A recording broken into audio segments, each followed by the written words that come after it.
பார்ப்பதில்லை.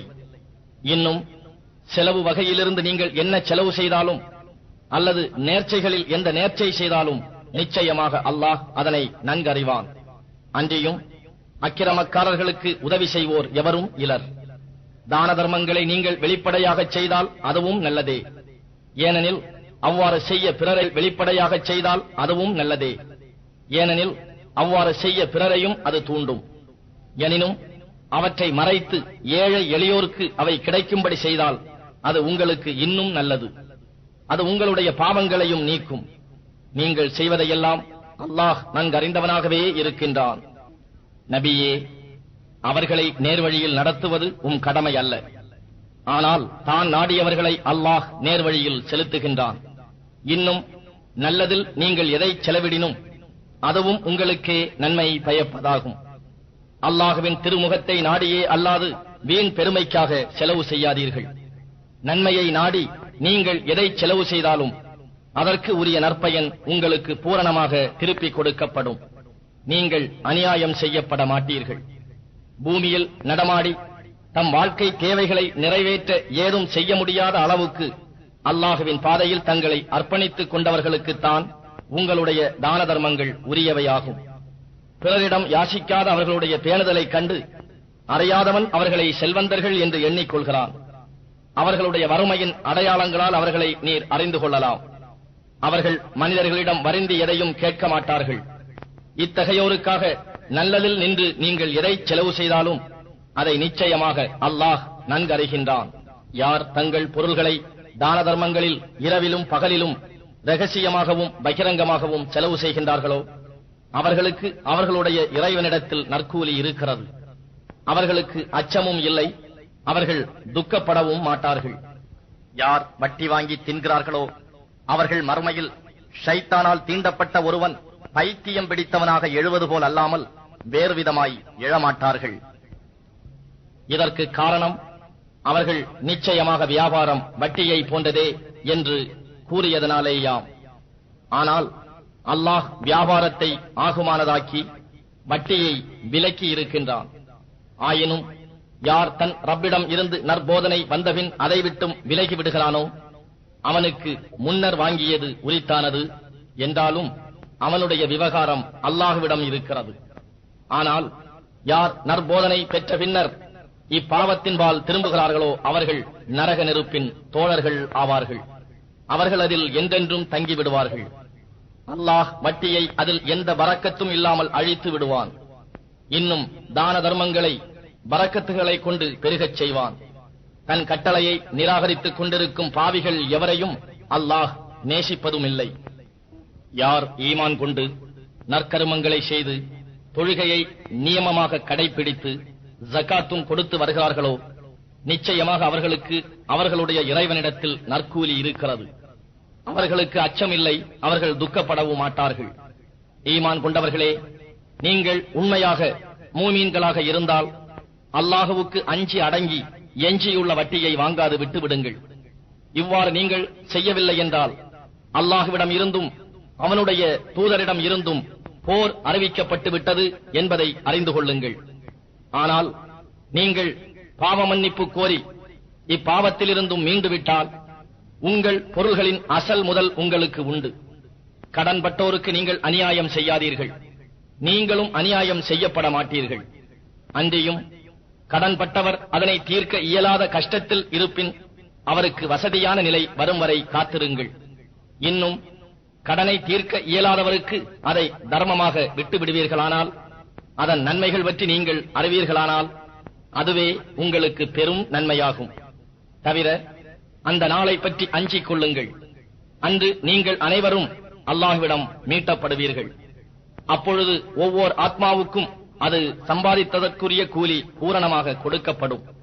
மேலும் கூலி வழங்கப்படுவதில் அவை அநியாயம் செய்யப்பட மாட்டா. ஈமான் கொண்டோரே, ஒரு குறித்த தவணையின் மீது உங்களுக்குள் கடன் கொடுக்கல் வாங்கல் செய்து கொண்டால் அதை எழுதி வைத்துக் கொள்ளுங்கள். எழுதுபவன் உங்களிடையே நீதியுடன் எழுதட்டும். எழுதுபவன் எழுதுவதற்கு மறக்கக்கூடாது. நீதமாக எழுதுமாறு அல்லாஹ் அவனுக்கு கற்றுக் கொடுத்தபடி அவன் எழுதட்டும்.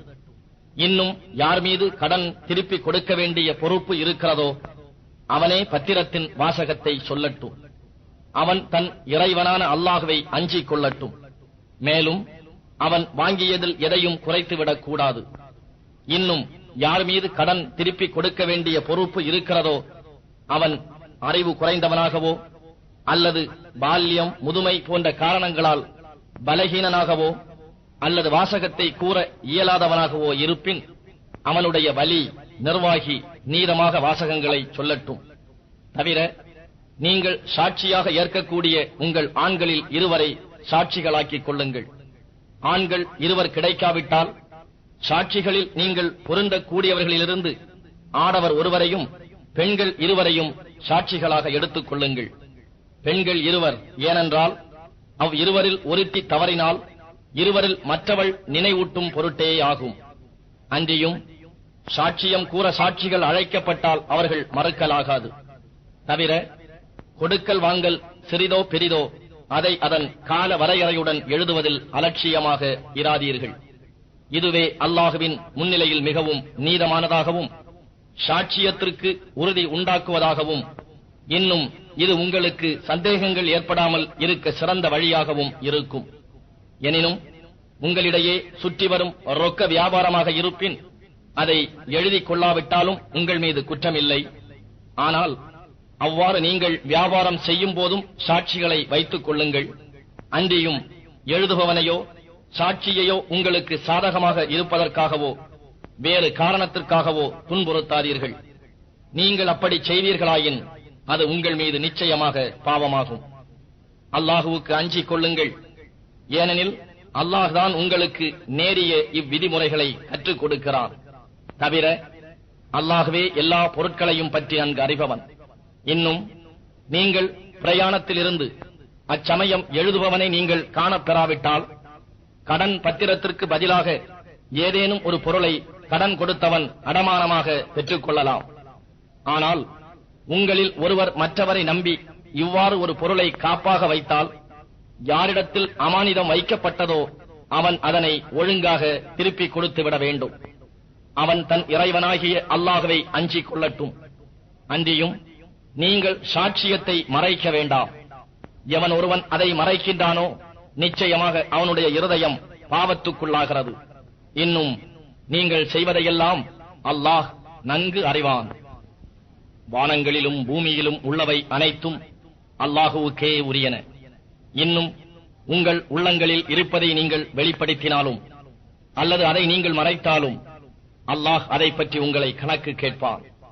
இன்னும் தான் நாடியவரை மன்னிப்பான், தான் நாடியவரை வேதனையும் செய்வான். அல்லாஹ் அனைத்து பொருட்கள் மீதும் சக்தியுடையவன். இறைதூதர் தம் இறைவனிடம் இருந்து தமக்கு அருளப் பெற்றதை நம்புகிறார். அவ்வாறே மூமீன்களும் நம்புகின்றனர். இவர்கள் யாவரும் அல்லாஹுவையும் அவனுடைய மலக்குகளையும் அவனுடைய வேதங்களையும் அவனுடைய தூதர்களையும் நம்புகிறார்கள். நாம் இறை தூதர்களில் எவர் ஒருவரையும் பிரித்து வேற்றுமை பாராட்டுவதில்லை என்றும், இன்னும் நாங்கள் செவிமடுத்தோம், உன் கட்டளைகளுக்கு நாங்கள் வழிபட்டோம், எங்கள் ரப்பே உன்னிடமே மன்னிப்பு கோருகிறோம், நாங்கள் மீளுவதும் உன்னிடமேதான் என்றும் கூறுகிறார்கள். அல்லாஹ் எந்த ஓர் ஆத்மாவுக்கும் அது தாங்கிக் கொள்ள முடியாத அளவு கஷ்டத்தை கொடுப்பதில்லை. அது சம்பாதித்ததன் நன்மை அதற்கே, அது சம்பாதித்த தீமையும் அதற்கே. மூமீன்களே, பிரார்த்தனை செய்யுங்கள். எங்கள் இறைவா, நாங்கள் மறந்து போயிருப்பினும் அல்லது நாங்கள் தவறு செய்திருப்பினும் எங்களை குற்றம் பிடிக்காதிருப்பாயாக. எங்கள் இறைவா, எங்களுக்கு முன் சென்றோர் மீது சுமத்திய சுமையை போன்று எங்கள் மீது சுமத்தாதிருப்பாயாக. எங்கள் இறைவா, எங்கள் சக்திக்கு அப்பாற்பட்ட எங்களால் தாங்க முடியாத சுமையை எங்கள் மீது சுமத்தாதிருப்பாயாக. எங்கள் பாவங்களை நீக்கி பொறுத்தருள்வாயாக. எங்களை மன்னித்தருள்வாயாக. எங்கள் மீது கருணை புரிவாயாக. நீயே எங்கள் பாதுகாவலன். நிராகரிப்பவரான கூட்டத்தாரின் மீது நாங்கள் வெற்றியடைய எங்களுக்கு உதவி செய்தருள்வாயாக.